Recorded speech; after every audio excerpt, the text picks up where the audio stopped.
Sometimes, she confessed to her companion, feeling a strange inner emptiness and an acute need for someone's presence to share that extraordinary warmth. She couldn't help but wonder, surely even you, a real man, must feel this longing too? That sincere and profound exchange, seemingly just an ordinary conversation, became the quiet harbinger and starting point of a series of beautiful, unforgettable encounters that would profoundly reshape both of their lives.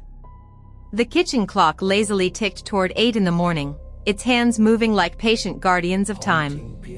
Sunlight poured through the window, bathing the room in golden radiance and gently caressing every dust mote dancing in the air, like an old, trusted friend who knew all her deepest secrets. Tamara Semyonovna, a woman of 57, possessed a rare, almost mystical grace that invariably sparked quiet whispers and questions. How does she do it? As always, she had woken first. Her short, light hair, neat as freshly mowed morning grass, was only slightly tousled from sleep, adding an air of effortless charm to her appearance. She wore a soft, peach-colored robe draped directly over her bare skin. At home, after all, one could afford complete freedom from convention. Beneath the fabric, her skin still held the lingering warmth of the bed, and Tamara savored this sensation as she calmly prepared her coffee. The rich, deep aroma of dark beans filled the kitchen like an elixir from ancient tales, and for a brief moment, she closed her eyes, inhaling it as if it were some forbidden yet irresistibly alluring nectar. Silence had become her faithful companion. Her children had long since left the nest, establishing lives of their own, and her husband, as usual, remained peacefully asleep in the bedroom, softly snoring. Outside the window, the world seemed so distant and ghostly that it was easy to imagine it didn't exist at all. Standing by the stove, stirring coffee brewed in a seize, she hummed a familiar tune from the past, perhaps an Alla Pugachiva melody. Her voice was barely audible, as if she feared shattering the delicate magic of this solitary moment. Golden sunlight already streamed through the window, and Tamara, obeying a sudden, almost childlike impulse, approached the wide windowsill. The light felt wonderfully warm, almost inviting, and without hesitation, she opened her robe, allowing the sun's rays to caress her skin. A fleeting thought crossed her mind, accompanied by a faint, barely perceptible smile, just as the doctor ordered. The rays seemed to stroke her gently, and instinctively, she turned slightly, eager for every inch of her body to soak in this life-giving warmth. There was no pretense in this gesture, only the innocence of a child. It was one of those rare moments when a person, here, a woman, allows herself to be utterly genuine, free from daily roles and social masks. Suddenly, though not loudly, a distinct sound broke the silence, the unmistakable creak of a floorboard. Tamara didn't react immediately, she was too absorbed in her small but cherished solar ritual. Only a moment later did she catch the faintest hint of a cough. That's when she finally lifted her gaze. Standing in the kitchen doorway was Egor, her son-in-law. This was the same Egor who, the previous evening, had become so engrossed in family conversation, discussing life's twists, political intrigues, and practical matters like the price of potatoes, that the talk had stretched well past midnight. Sensibly, he decided to stay the night. Driving across the entire city after 3 glasses of homemade wine would have been reckless. At this early hour, his appearance vividly reflected the aftermath of the night before. He looked as though he'd just emerged from an intense laundry cycle. His once pristine white t-shirt was now a crumpled map of creases and folds.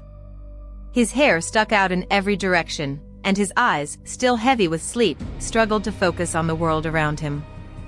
Egor froze in the doorway like a deer caught in headlights, his bewildered gaze drifting over Tamara's figure and her casually open robe. In the morning light, her skin appeared almost marble-like, radiating a soft, mature beauty that inevitably stirred thoughts in men his age, thoughts society deemed strictly off-limits. Tamara, noticing her unexpected morning guest, reacted quite differently from how one might expect in a cheap farce. She didn't shriek or hastily clutch her robe shut. Instead, her eyes calmly met his, and her lips slowly curved into a warm, subtle, yet unmistakably knowing smile, the kind a cat wears when certain of catching its prey. "Oh, Egor," she finally said, only then slowly closing her robe. But her movement was so deliberate that Egor had time to register the elegant curve of her waist before the fabric concealed everything meant to remain private. "What are you doing?" Sneaking around like a ghost, she added with gentle irony. "I was just sunbathing. Vitamin D, you know, essential at our age." Her laughter rang out like the delicate chime of crystal glasses, carrying not only mirth but also a faint, tantalizing hint of something more. Egor, still rooted in the doorway, tried to say something coherent. Instead, a raspy sound escaped his throat, which he quickly disguised as a cough. He awkwardly rubbed his neck, feeling a hot flush rush to his face, and, hand on heart, not just his face. Finally, with visible effort, he managed, "I slept fine, and you're already making coffee?" His voice sounded as if he'd spent the entire night belting out karaoke, not peacefully dozing on the living room sofa. Tamara, her radiant smile undimmed, glided gracefully to the dining table and settled onto a chair, crossing her legs.